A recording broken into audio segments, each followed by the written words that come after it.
Assalaamu calaykum waraxmatullaahi wabarakaatuhu dhammaan daawadayaashayda sharafta leh ee ku xiran janalkayga.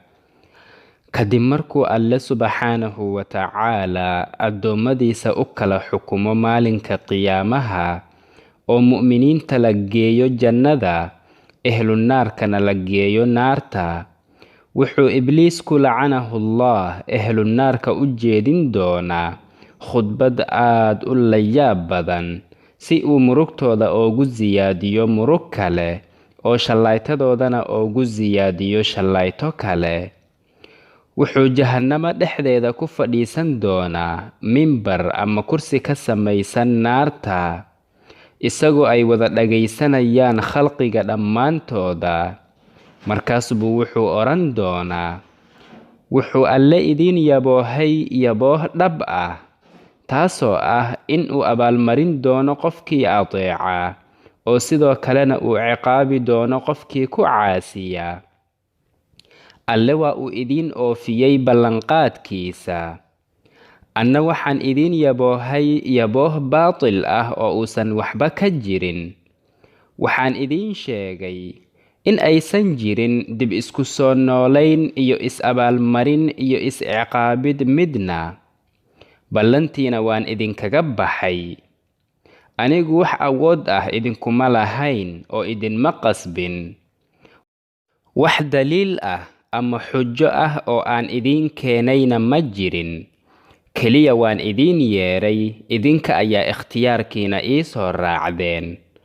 Aniga waxba ha i eedina ee naftiina eeda, dembigu waa dembigiina. Anigu waxba idinkagama tari karo cadaabka Alle, idinkuna waxba ima tari kartaan. Anigu bari baan ka ahay waxa aad Alle cibaadadiisa iila wadaajiseen markaad joogteen adduunyada. Dhaalimiintana waxaa u sugnaaday cadaab xanuun badan oo xanuunjiya. Allena subxaanahu wa tacaala wuxuu yidhi: وقال الشيطان لما قضي الأمر إن الله وعدكم وعد الحق ووعدتكم فأخلفتكم وما كان لي عليكم من سلطان إلا أن دعوتكم فاستجبتم لي فلا تلوموني ولوموا أنفسكم ما أنا بمصرخكم وما أنتم بمصرخي إني كفرت بما أشركتمون من قبل إن الظالمين لهم عذاب أليم.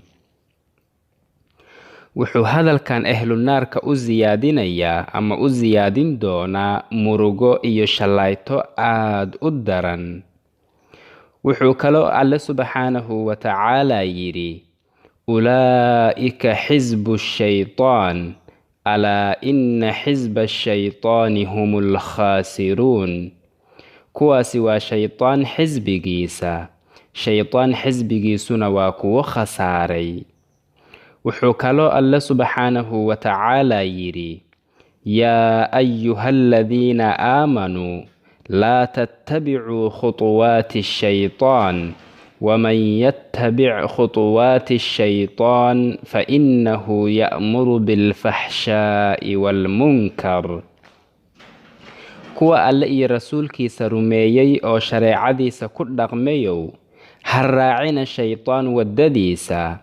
Qofkii raaco shaytaanka waddadiisa, wuxuu shaytaanku fari doonaa in uu sameeyo falal aad u xunxun iyo weliba munkaraadka. فاللهم إنا نسألك أن تجعلنا من عبادك الصالحين المؤمنين المتقين. هذا والله سبحانه وتعالى أعلى وأعلم، وصلى الله وسلم وبارك على سيدنا محمد وعلى آله وصحبه أجمعين. والسلام عليكم ورحمة الله وبركاته.